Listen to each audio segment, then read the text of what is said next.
Friends, in the series of vitamin D and nephrotic syndrome, in part 1, we saw a 10 years old child getting all right with vitamin D and fruits, vegetables, and a clean bowel.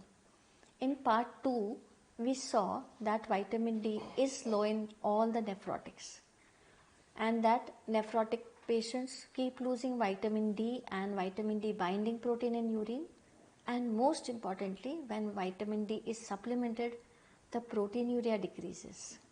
Now we come to the third part of the vitamin D and nephrotic syndrome association series, and we will see here the bone health in nephrotic syndromes. These two studies show that there is a decreased bone mineralization in nephrotics bones. This study shows that osteoblasts have vitamin D receptors and there is an action of 125-OHD on osteoblasts. And it also shows that osteoblasts can synthesize 125-OHD. The bones of nephrotic syndrome patients have increased focal osteomalacia. The bone reabsorption is more as compared to control, and there is a risk of fractures caused by oral steroids because glucocorticoids inhibit osteoblastogenesis. It promotes osteoblast apoptosis.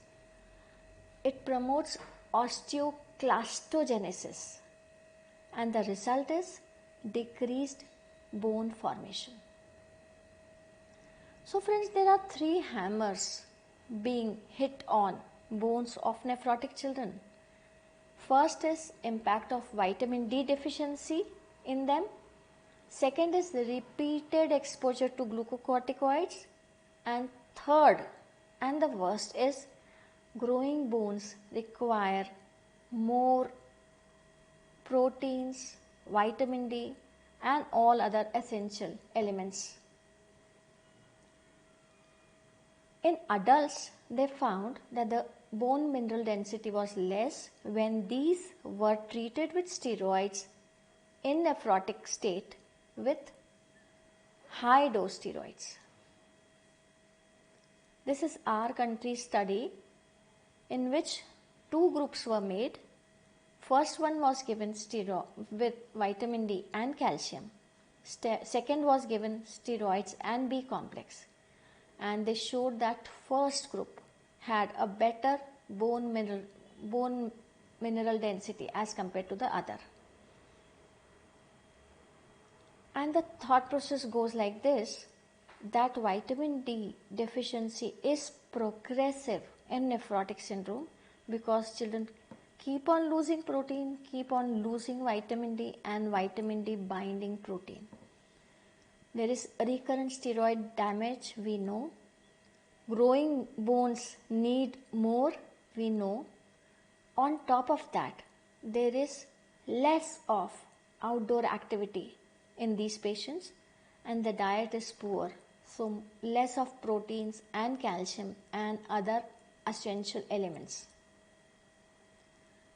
Now the thought process on infections, fractures and cancers in nephrotic syndrome patients.